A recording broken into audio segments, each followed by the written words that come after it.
आप सब लोगों को मेरा नमस्कार और वीडियो देखने के लिए दिल से धन्यवाद। तो हमारे बहन लोग कह रहे थे और भाई लोग कि रूठ गए हैं क्या, तो मैं रूठी नहीं हूँ। और 30 त्योहार के समय था तो थोड़ा विलम्ब हो गया वीडियो डालने में, तो मैं आ गई हूँ। आज मैं तुलसी माता का गीत गाऊंगी। यदि ये गीत पसंद आता है तो लाइक, सब्सक्राइब और शेयर ज़रूर करें और कमेंट में लिखें कि तुलसी मैया का गीत कैसा है। तो सुनिए ये गीत।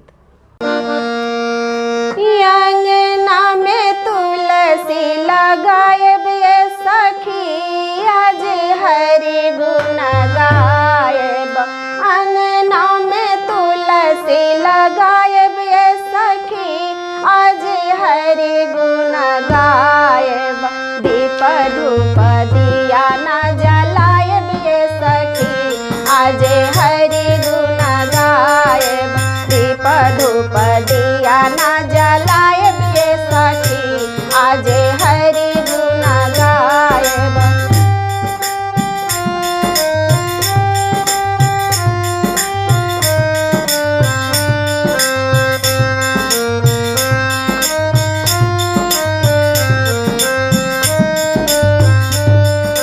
जलवा चढ़ाएब, फलवा चढ़ाएब, जलवा चढ़ाएब, फलवा चढ़ाएब। चुनरी मंगाएब, बिंदिया मंगाएब।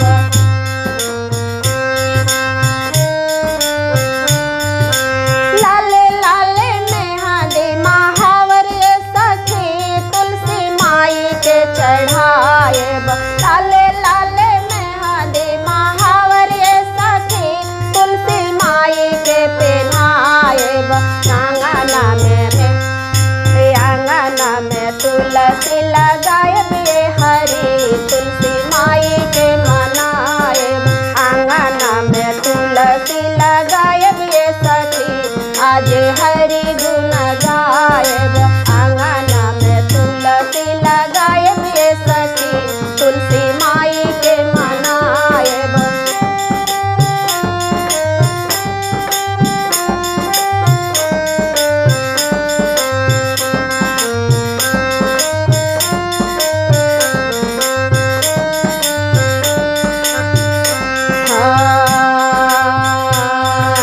तुलसी मनाएब, लक्ष्मी बोलाएब। तुलसी मनाएब, लक्ष्मी बोलाएब।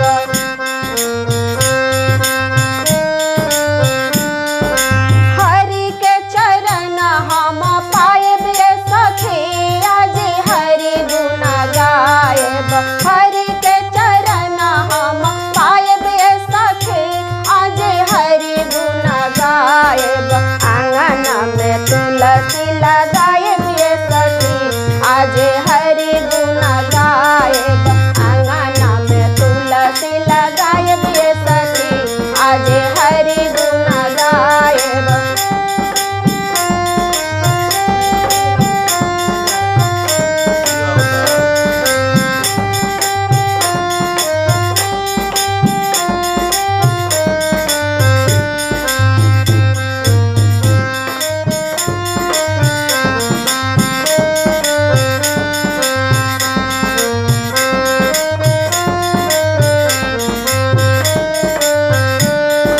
तुलसी बनी दुल्हन दुल्हा शालिग्राम जी, तुलसी बनी दुल्हन दुल्हा शालिग्राम जी।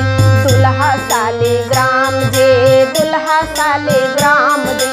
हरि के चरण हम पाएब ये सखी, आज हरि गुण गाएब। हरि के चरण हम पाएब ये सखी, आज हरि गुण गाएब। आंगना में तुलसी लगाएब ये सखी, आज हरि गुण गाएब। आंगना में तुलसी लगाएब ये सखी, आज हरि गुण गाएब।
हरि गुण गायब, आंगना में तुलसी लगायब ये सखी, आज हरि गुण गायब, आंगना में तुलसी लगायब ये सखी, आज हरि